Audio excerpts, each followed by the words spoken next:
Bonjour Frédéric Leroy. Bonjour Jean-Philippe Denis. Frédéric Leroy, vous êtes professeur à MoMA. MoMA, c'est l'Institut Montpellier Management. l'Institut Montpellier Management, donc de l'Université de Montpellier. Oui. Et vous êtes professeur à Montpellier Business School et vous dirigez le laboratoire MRM, qui est le laboratoire de Montpellier Recherche en Management.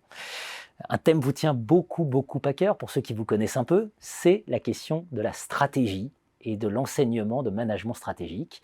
Vous le voyez en déclin, vous êtes très pessimiste sur cette question. Vous avez publié un papier dans le Libellio, suite à une table ronde, où on se posait la question précisément de savoir si la stratégie avait un avenir. Vous êtes pessimiste, mais quand même, vous voyez des pistes de renouveau. Alors, on va peut-être démarrer par le pessimisme. Qu'est-ce qui vous rend pessimiste concernant l'enseignement du management stratégique ? Disons que quand j'ai fait ma thèse dans les années 1990, la stratégie était vraiment la discipline reine, c'est-à-dire qu'il y avait de plus en plus en fait de cours de stratégie qui étaient mis dans les programmes, que ce soit dans les écoles ou à l'université, et avec des établissements phares du point de vue des écoles, c'était HEC, l'ESSEC, le SCP, et Paris-Dauphine à Montpellier et d'autres où il s'agissait de former des dirigeants. Et pour former les dirigeants, dans les programmes MBA aux États-Unis, le cours de stratégie, de business policy à l'origine, était le cours roi. C'est ce qui faisait la différence entre un étudiant de bachelor, un undergraduate, qui était spécialisé, et quand on voulait l'amener au top management, on lui faisait faire un MBA avec un des cours centraux qui était la business policy, puis le strategic management. Donc il y avait cette dynamique-là dans les années 90 et qui s'est pas mal essoufflée en fait. Dans les années 2000, 2010, et on est dans cette tendance à la disparition en fait, des cours de management stratégique dans les universités. Alors c'est complètement paradoxal parce qu'on a l'impression que finalement on entend parler de stratégie partout, on parle de contrôle de gestion stratégique des ressources humaines, enfin stratégie partout. Et vous nous dites c'est peut-être finalement comme ça qu'elle disparaît la stratégie, c'est qu'à force de la diluer, on a perdu de vue l'essentiel. L'argument qui a été développé, c'est que la stratégie, ce n'est pas un métier, et qu'à partir de ce moment-là, comme nous, dans les universités, on ne formait pas forcément des dirigeants, mais plutôt ce qu'on appelait des middle managers, des opérationnels, du contrôle de gestion, du marketing, de la finance. La stratégie devait être quelque chose dans le renseignement, mais pas la finalité de l'enseignement. On ne formait pas des spécialistes de la stratégie, on formait des spécialistes de contrôle de gestion, mais pour ça, on avait besoin d'un cours de stratégie, pour qu'ils comprennent ce que leur raconte la direction générale. Et donc, les enseignants de stratégie dont je faisais partie, ils étaient intégrés à l'époque des DESS, dans les masters de spécialités plus opérationnelles. Et puis, il y a eu un double mouvement. D'une part, il y a eu une réduction des heures maquettes par le ministère, ce qui a touché toutes les universités. Et il y a eu le développement donc, de l'intégration de la stratégie dans les cours de spécialité. Donc là où on avait un cours de marketing et un cours de management stratégique, on a vu apparaître un cours de marketing stratégique dans un master en marketing. Pareil pour le contrôle de gestion, pareil pour la gestion. Une fonction de soutien, quoi. Voilà. Si on prend la classification de Porter, c'est une fonction de soutien dans les activités principales. Et on sait que les fonctions de soutien, quand il y a une récession, ce sont elles qui disparaissent, qui sont externalisées ou qui sont les premières sacrifiées. Et donc, le cours de marketing stratégique n'est pas fait par un enseignant-chercheur en stratégie, mais par un enseignant-chercheur en marketing, qui fait de la stratégie, je dirais, marché, comme on faisait dans les années 70-80, mais qui n'intègre pas, la plupart du temps, parce qu'il n'est pas spécialiste, tout ce qui s'est fait depuis. Et donc, le corps des enseignants-chercheurs... Et à partir du moment où il n'y a plus d'heures de management stratégique, il n'y a plus de besoin de recrutement. Par contre, il va falloir recruter dans les autres disciplines. Et donc, in fine, les jeunes docteurs qui ont fait une thèse en management stratégique ont beaucoup de mal à trouver un poste. Et ils n'ont pas de poste, ils font autre chose, ils font d'autres métiers. Et donc, du coup, il n'y a pas d'incitation à faire des thèses en stratégie.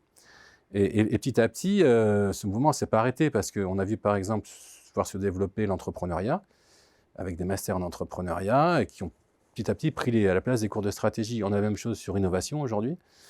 On a la même chose sur le management responsable. Et la part de la stratégie en tant que discipline se réduit à chaque fois et est faite. Et les cours qui sont faits, ils sont faits par des gens qui ne sont pas spécialistes de la discipline. Alors, deux paradoxes, me permettre de soulever deux paradoxes pour vous lancer aussi sur les questions de renouveau. Ouais. Le premier, il y a quand même je veux dire, c'est une discipline établie. Voilà, il y a une euh, association internationale du management stratégique, l'AIMS. Donc voilà, est-ce que ça veut dire que au plan de l'identité, il y a des virages qu'on a loupés?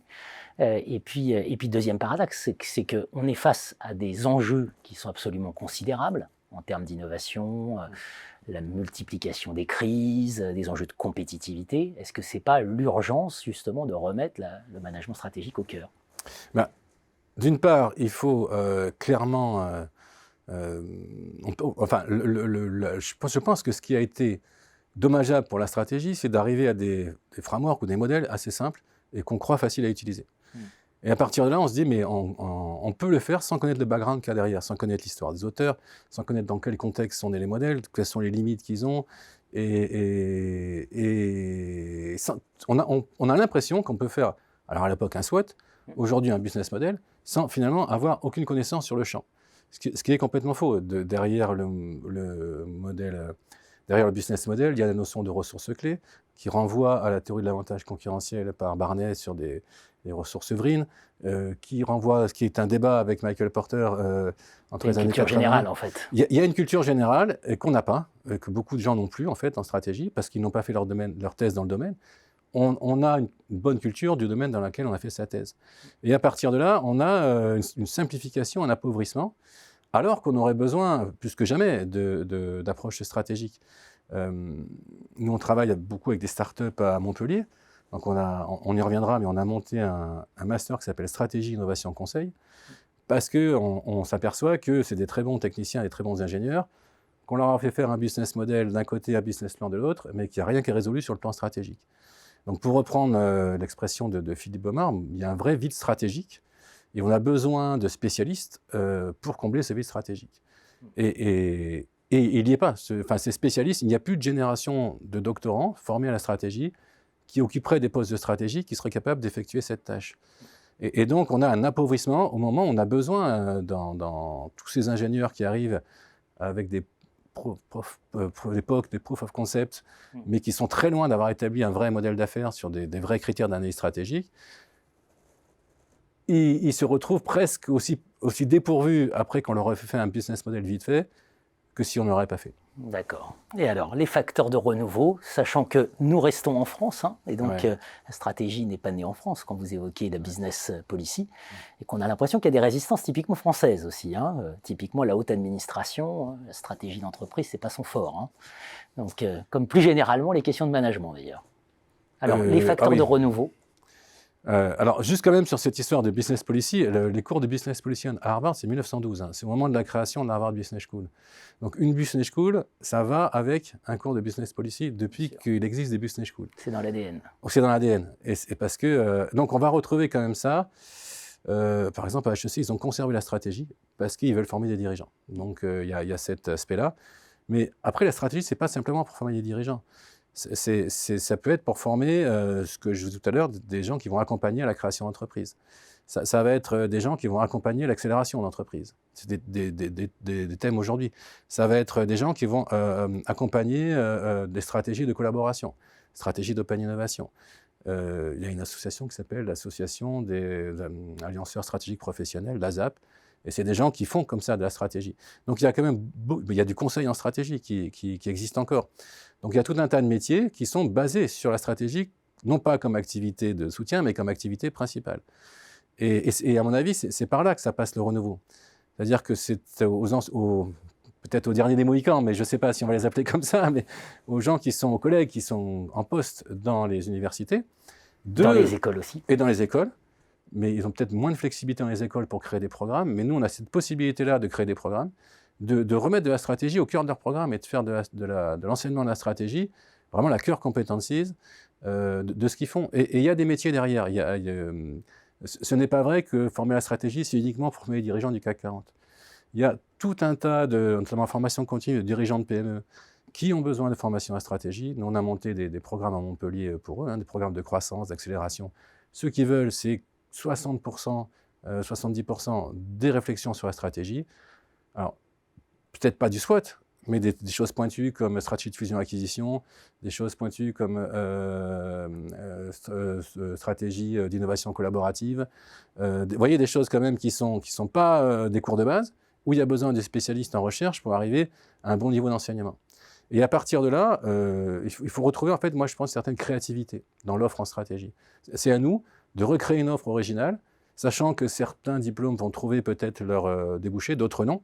Mais en tout cas, notre responsabilité, c'est d'essayer de le faire. Et donc, c'est pour ça que nous, à Montpellier, on a monté ce master, Stratégie, Innovation, Conseil, pour bien montrer que l'ancrage principal, c'est en stratégie. Bien entendu, la problématique contemporaine en stratégie, c'est l'innovation. Et un des métiers principaux, donc, c'est ce métier de consultant. Et on trouve des étudiants intéressés, et on trouve des débouchés pour nos étudiants. Mais il y a un certain volontarisme stratégique, c'est-à-dire on s'applique à nous-mêmes les stratégies modernes d'offres, d'Océan Bleu, de Dynamic Capabilities, de Resource-Based View que connaissent les gens en stratégie, pour essayer de créer une offre et pour essayer de créer une demande.